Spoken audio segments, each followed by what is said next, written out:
So, Richard, like with many things, nobody in the United States or in most of Europe, let's be frank, generally one thinks, oh, Europeans know more about this or that. It's not actually the case. Um, People in this part of the world, North Atlantic states, hadn't heard really about the Uyghurs or Xinjiang.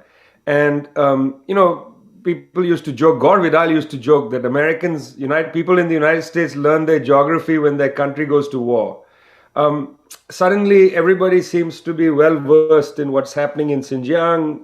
They seem to feel terribly for the Uyghurs and so on. These things come like a tsunami. There's an echo chamber. You hear it at CNN, there'll be a story, at the New York Times, Washington Post, the State Department will say something.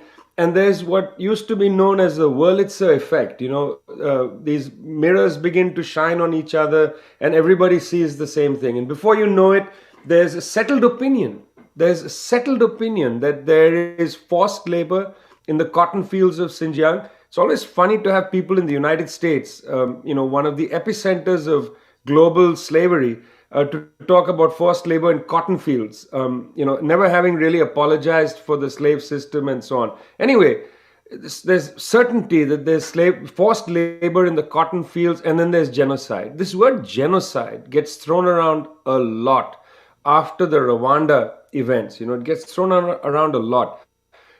I'm saying after the Rwanda events because it wasn't the Holocaust, the murder, the brutal murder of 6 million people of Jewish faith, communists, gypsies, others in Germany and Poland and other parts of Europe. It wasn't that focused attention. You will remember that one of the sayings after the Holocaust was never again. Well, that seemed to not be taken seriously. There were many subsequent to that. And it was the Rwanda incidents after the fall of the Soviet Union that made genocide in a way a weapon of Western public opinion about other parts of the world. Suddenly, in Libya, there's genocide. In Libya, there's no evidence of genocide. I remember asking people in the UN Secretariat, on what basis are you putting forward UN Security Council Resolution 1973? This is in March of 2011, 10 years ago. And they said, well, press reports. Which press? It turns out it's, Al Arabiya, which is the press, which is essentially a press release from the Saudi royal family. But they were saying it's genocide, it's genocide. Even Human Rights Watch and Amnesty International, after the war in Libya, found that there's no genocide. There was no cause to say there were even crimes against humanity. Yes, there was excessive military force used perhaps, but it was a civil war. Even the rebels had aircraft.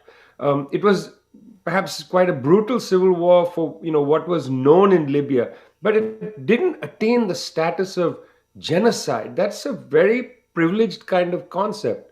So here they're throwing the term around once again, genocide in Xinjiang.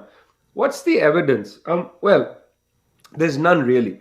There's a German scholar, well, that's a polite way to characterize Mr. Adrian Zenj. He works for the Victims of Communism Foundation, which was set up by the US government after the fall of the Soviet Union. He also works for the Jamestown Institute, which I think most people who understand things know that it's basically an intelligence operation. People who work there, they carry water for intelligence agencies. It's a little bit like what Hill and Knowlton was. You might remember Hill and Knowlton was a public relations firm in Washington, D.C. that engineered a false story that Iraqi troops in Kuwait in 1990 were taking babies out of incubators, throwing them on the side. Absolutely, yeah.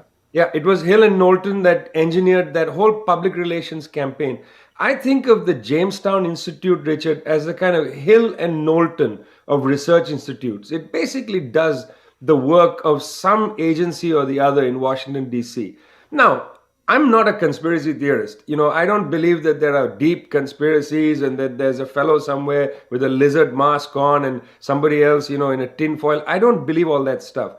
But I've been around long enough. I've talked to enough people in the US government, in the Central Intelligence Agency, some people from the National Security Agency. I've learned a considerable amount about what they do and how they do things.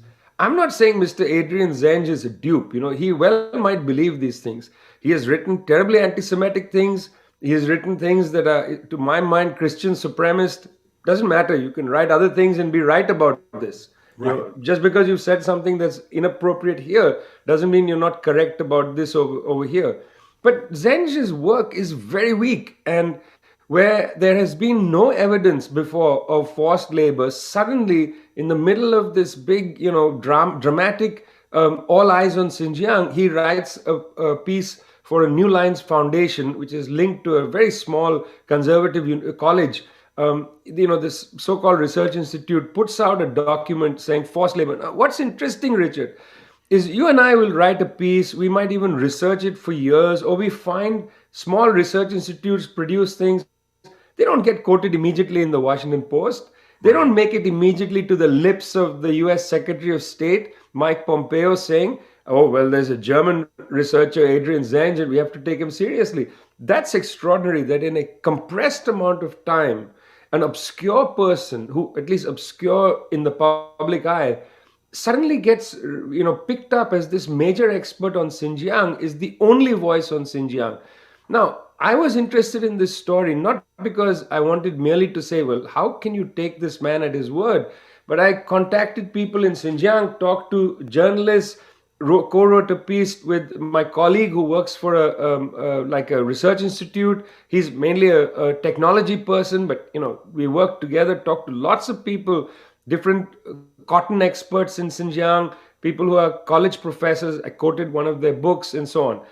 And in 1,000 words, we wanted to suggest, listen, friends, let's just be a little cautious about what we believe. I'm not saying there's nothing happening in Xinjiang, because after all, something happens everywhere.